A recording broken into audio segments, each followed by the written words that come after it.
Professor Ricardo Almeida analisa as recentes farpas trocadas entre os ministros do STF Gilmar Mendes e André Mendonça.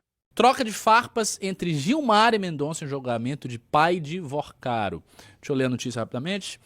Os ministros Gilmar Mendes e André Mendonça trocaram farpas nesta terça-feira durante a sessão da segunda turma do STF. Os ministros divergiram sobre a prisão de Henrique Vorcaro, pai do banqueiro Daniel Vorcaro, que acabou sendo mantida por 3 votos a 1. Gilmar votou para enviar Henrique à prisão domiciliar e fez críticas à prisão dele e o de outros investigados na Operação Compliance Zero. Ao fazer comparações com a Operação Lava Jato, o ministro levantou a possibilidade de que as prisões seriam uma forma de pressionar por delações premiadas. Pode baixar. Mendonça rebateu, afirmando que a Lava Jato não estava em julgamento e declarando que forçar os investigados a fechar a colaboração seria trabalho objeto. Pega um parêntese que eu vou falar um pouco da Lava Jato e da profunda hipocrisia, nojenta hipocrisia do judiciário brasileiro. O que acontece, né? Na época da Lava Jato, muitas e muitas vozes se ergueram para falar dos problemas jurídicos da Lava Jato. Não, porque a Lava Jato está infringindo o princípio da ampla defesa, porque a Lava Jato processualmente é um problema e blá blá blá. E tanto isso aconteceu que, no final das contas, boa parte dos julgamentos da Lava Jato foram desconstituídos em tribunais superiores, justamente alegando essas mesmas coisas, problemas, vícios de dogmática, que não podia isso, não podia aquilo, vazamentos de áudios que não podia ser feito e etc, etc, etc, etc. E eu me lembro que um dos campeões para falar disso era o tal do Reinaldo Azevedo. O Reinaldo Azevedo falava da Lava Jato direto sobre isso aqui é um absurdo, a Constituição brasileira, porque blá blá blá, e a Constituição, e o direito, e a dogmática. Era essa a conversa. E na época, eu já achava isso uma conversa fiada. Porque eu pensava, esses caras não estão tão preocupados assim com a doutrina do direito. Tá todo mundo muito preocupado com a doutrina do direito. Não, eu estou aqui conservando a doutrina do direito. Sim, sabe, eu sou um legalista. O Rui Barbosa, o cara, o Clóvis Bevilacqua, infringiu a regra do direito. Meu Deus do céu, que absurdo. Me sinto aqui como jurista ferido no meu coração. Conversa fiada. Só que aí o que aconteceu com o sistema jurídico brasileiro? Este mesmo sistema jurídico, que fez todas essas críticas à Lava Jato, dizendo, o problema da dogmática, criou aberrações grotescas para perseguir bolsonaristas. Porque isso aconteceu. E pessoas que criticam o STF. E veja, eu não estou fazendo uma defesa do bolsonarismo, até porque eu acho que o Jair Bolsonaro tentaria um golpe de Estado. E estava em vias de dar um golpe de Estado se tivesse condição. Então as coisas que acontecem com o Bolsonaro eu acho que são justas, são até pouco. Né? O Bolsonaro não deve, da nossa parte, ter nenhum tipo de comiseração ou pena. Ele é um criminoso. O Bolsonaro é um criminoso e ele queria sim botar todo mundo na cadeia, inclusive o MBL. Se a ele fosse permitido ter o poder e colocar todos nós na cadeia, ele teria feito isso. Então, que bom que ele foi impedido. Porém, no processo de luta entre STF e bolsonarismo, o que aconteceu? O STF criou toda sorte de inquéritos absurdos. A exemplo do inquérito da fake news. O inquérito da fake news que tem vícios jurídicos bizarríssimos. Todos os juristas falam isso. Eu fiz uma entrevista com um jurista e advogado eleitoral do Movimento Brasil Livre. E tá na Valete, tá numa das edições da... tá nessa aqui, pô, claro. Essa aqui, ó, a Valete que vocês não estão querendo. Aqui, o Judiciário contra as Cordas. Tem uma entrevista dele, deixa eu ver se eu pego aqui, pô. É um perfil que eu fiz com ele. Cadê? Onde é que tá esse negócio, velho? Perfil, cadê? Aqui, página 9 dessa revista. Tem um perfil aqui do advogado Arthur Rolo, desse camarada aqui. Olha só, esse carinha aqui. E neste perfil, cujo título eu coloquei, Quem Vigia os Vigilantes, a crise moral do judiciário. A gente fez uma entrevista com ele, que é um jurista importante do direito eleitoral e do direito consumidor do Brasil. Do Brasil, cara, esse cara é muito importante. E a gente conversou sobre, entre outros assuntos, a questão da crise do judiciário.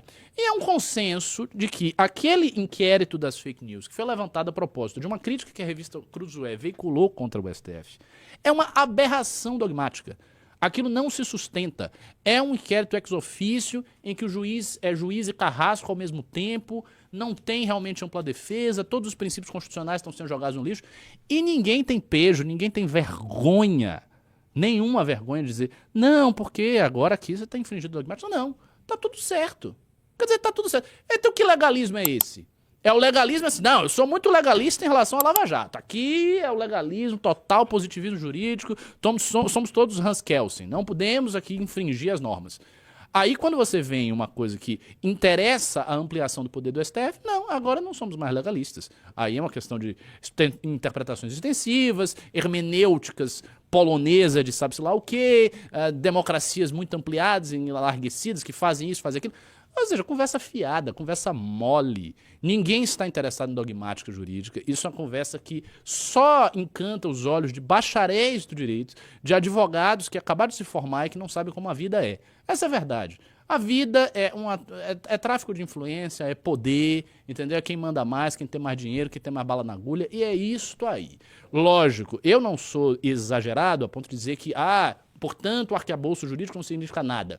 Eu acho que teses como essa, que são teses, exemplo, teses marxistas, ou teses da direita, digamos assim, vitalista, né? Não importa nada, o direito é uma farsa, tudo isso é uma farsa, você pode rasgar e jogar no lixo. Não é também assim. Não é também assim porque a gente consegue descrever histórica e concretamente diferenças muito tangíveis entre regimes de exceção ditatoriais e regimes em que vigora a democracia. Ainda que seja uma democracia, como dizem os franceses, uma democracia manquée, uma democracia com problemas, uma democracia com dificuldades, como é o caso da democracia brasileira. Mas há uma diferença. Obviamente há uma diferença e a gente não pode borrar a diferença como se ela não existisse.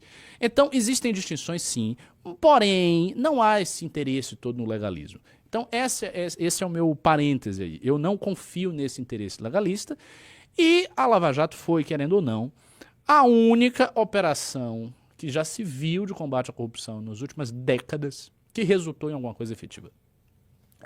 A população brasileira viu corruptos indo para a cadeia. Ponto final. Isso aconteceu no nosso país. E depois foi desconstituída e todo mundo saiu. E eu acho que o André Mendonça, embora ele diga que não, de alguma maneira ele está querendo se consagrar assim na história. Ele está querendo fazer alguma coisa que seja um legado para ele ali e está fazendo algo muito importante. Ele está com o prestígio pessoal e a força que ele tem como ministro do STF, levando adiante a investigação, levando adiante o julgamento do Banco Master e, assim, se não fosse ele, sinceramente, talvez isso aí já tivesse dado em pizza há muito tempo. Então, fico feliz com o trabalho do ministro André Mendonça. Grande surpresa, espero que ele continue fazendo isso e esperemos que as delações saiam, né? Maravilha. Like na live. Agora, ligado a isso, nós temos também os desdobramentos políticos, os estremecimentos da base aí do Flávio Bolsonaro, que são muito significativas. Vamos ler essa matéria. Ciro barra aliança da Federação PP União Brasil com Flávio Bolsonaro. O principal motivo, segundo interlocutores, seria a falta de solidariedade de Flávio ao presidente do PP após a operação da Polícia Federal em maio. Vamos ver. O presidente nacional do PP, senador Ciro Nogueira, barra até agora qualquer possibilidade de aliança de Federação União Brasil-PP com o senador Flávio Bolsonaro. Segundo fontes próximas, o principal motivo é que Ciro entende que não houve solidariedade de Flávio a ele após a operação da PF contra o senador no início de maio. Na ocasião, Flávio, enfim, pode passar isso aí. É meio... Por ser uma federação, PP e União decidem juntos o caminho que tomarão nas eleições de 2026. União Brasil, presidido por Antônio Rueda, não tem resistência a fechar com Flávio, mas o veto de Ciro impede a formalização do apoio ao candidato do PL. Percepção da federação PP União Brasil é que o partido de Bolsonaro quer montar uma chapa puro sangue, o terceiro ponto. Enfim, qual é o ponto aí? Central. O ponto central chama-se pressão política e utilização de um instrumento político para colocar o Flávio Bolsonaro no seu lugar. A verdade é, uma vez que você negocia com o Centrão da forma como ele negociou, e você de fato é um partícipe do Centrão, e você de fato está envolvido no escândalo do Banco Master, só resta a Flávio Bolsonaro rebolar lentinho para os oligarcas do Centrão. Essa é a verdade, ele vai ter que rebolar lentinho para o Ciro Nogueira e vai ter que rebolar lentinho para o Valdemar. É isso, meu filho. Já vá logo desistindo de qualquer coisa que você tenha. Não haverá nenhum voo pessoal seu, nenhuma coisa que você vai fazer contra o Centrão. Você não vai fazer nada. E no fim das contas você vai ceder. os Bolsonaro, eles vão ceder sempre quando eles estiverem num cabo de guerra com o Centrão, porque eles estão comprometidos. Essa é a essência da coisa. Quando você está comprometido, você já perdeu. Ou a missão só pode fazer o discurso que faz, porque a missão não está comprometida com esses caras. É justamente não estar comprometido que permite que você faça alguma coisa. Se você está comprometido, já era. Você já perdeu, você já está lá dominado. Então, eu acho que o Flávio vai ter que fazer um recuo. Ele, de alguma maneira, vai ter que fazer gestos e acenos ao Ciro Nogueira. Do contrário, o Ciro Nogueira vai continuar insistindo que ele não vai apoiar. E sim, o PP e a União Brasil têm a possibilidade de apoiar o Lula. Lógico que tem. O Lula hoje é favorito nas pesquisas, meu filho. E veja, isso é uma coisa muito grande, porque se não tiver PP e União Brasil com o Flávio, a chance do Flávio é zero. Zero. Vai dizer zero. Ele não vai conseguir fazer nada. Não vai. As chances atuais dele já são baixas, né? A gente olha todas as pesquisas do segundo turno e não está bem. Então ele precisa se recuperar. E eu vejo dificuldades dele se recuperar porque, como eu já falei em outras lives aqui, há um controle óbvio, existe um controle evidente por parte do PT e do jornalismo de esquerda associado ao PT do fluxo de informações relativas ao Banco Master. Então eles têm esse controle e eles vão saltando na medida que eles querem. Então eles estão segurando agora porque eles querem segurar agora. Só que eles podem simplesmente não segurar. Não existe isso. Esse controle é da mão deles. Eles têm o controle sobre isso. Então o Flávio está numa situação bem delicada. E sim, ele vai ter que fazer vários gestos ao Ciro Nogueira. E eu acho que ele vai fazer. Isso é apenas uma questão de tempo. Então vocês observem o que ele vai fazer. Ele vai capitular. É exatamente isso. Pois é, todos vocês estão concordando comigo. É meio óbvio, né? Ele vai fazer o quê? Ele vai dizer, não compactuo com corruptos. Pelo amor de Deus. E ainda tem um outro detalhe que saiu também recentemente. Da defesa do Vorcaro falar em uma... Isso é muito bom. Em uma delação seletiva. Então a ideia de você faz uma delação, mas você não delata todo mundo. Você delata alguns, outros você não delata. E aí o André Mendonça disse não, ou é delação, ou não é nada. Não tem delação seletiva. Aí o quê? Delação seletiva resolve os seus problemas, mas você seleciona os seus alvos. O que o Vorcaro está pensando? A gente já falou isso aí várias vezes, falei isso com o Renato. A situação do Vorcaro é muito simples. Ele quer saber quem vai ser o presidente do Brasil. O presidente do Brasil, futuro, vai ser o cara que ele vai poupar. Se o PT se mantiver na frente nas pesquisas como está, o Vorcaro vai delatar ou quer delatar quem for associado ao bolsonarismo. Simples assim. E se for o contrário, é o contrário. Acabou. O dilema dele é cristalino. É cristalino. Não tem nenhuma complexidade nesse dilema. É o mais óbvio que existe. Ele basicamente tem essas duas opções. Ou ele vai delatar quem está ligado ao PT, ou ele vai delatar quem está ligado ao Bolsonaro. E ele fará isso de acordo com as pesquisas, de acordo com aquilo que ele consegue avaliar como sendo o horizonte eleitoral futuro. É isto. Não tem outro, não tem mistério. Não tem mistério em relação à posição dele. Agora, essa posição ela vai se inclinando cada vez mais para o PT, né? Na medida em que essas pesquisas elas mantêm uma diferença no segundo turno muito considerável, a situação do Flávio ela vai piorando. Ela vai gradativamente se deteriorando. E o pior, né? A presença da missão para o Flávio é particularmente horrível, porque, veja, as pessoas que migram do bolsonarismo para a missão, elas não vão voltar. Não haverá uma migração do bolsonarismo para a missão e da missão para o bolsonarismo. A não ser, a única hipótese que eu cogito isso, é na borda da eleição um voto útil se o Renan estiver abaixo de 2 dígitos, se não parecer viável o suficiente. O que são vários condicionantes difíceis, porque o Renan acabou de bater 10% em São Paulo na BTG, que nem é a pesquisa em que a gente está melhor. Então, se houver uma série de condicionantes positivos para o Flávio, talvez as pessoas tirem esse voto, mas de resto, por que elas tirariam? Por que uma pessoa que desiste do bolsonarismo e resolve votar no Renan vai desistir do Renan e voltar para o bolsonarismo? A pessoa já estava lá. ela já, sabe, ela viu outra coisa, ela se decepcionou. Não há nenhum fator superveniente que você possa mostrar para que a pessoa retorne ao lugar que ela estava. Não existe. Sabe, pensa o seguinte, o que os bolsonaristas teriam que fazer para puxar um voto que já saiu e que foi para a missão? A não ser que, sei lá, apareça, o que não vai acontecer, obviamente, um escândalo de corrupção da missão. Ah, a missão roubou, uma coisa absurda desse tipo. Aí, ok, mas isso não vai acontecer porque isso não ocorreu. Então não há razão. Realmente não há razão. E isso aparece nas próprias manchetes. Vamos lá? Nem Lula nem Flávio. Pesquisa mostra a disparada de candidato do Missão em São Paulo. Desempenho de Renan Santos surpreende. Não surpreende tanto assim para nós. E supera rivais da chamada terceira via, segundo o levantamento Real Time Big Data, publicado nesta terça-feira. Vamos lá?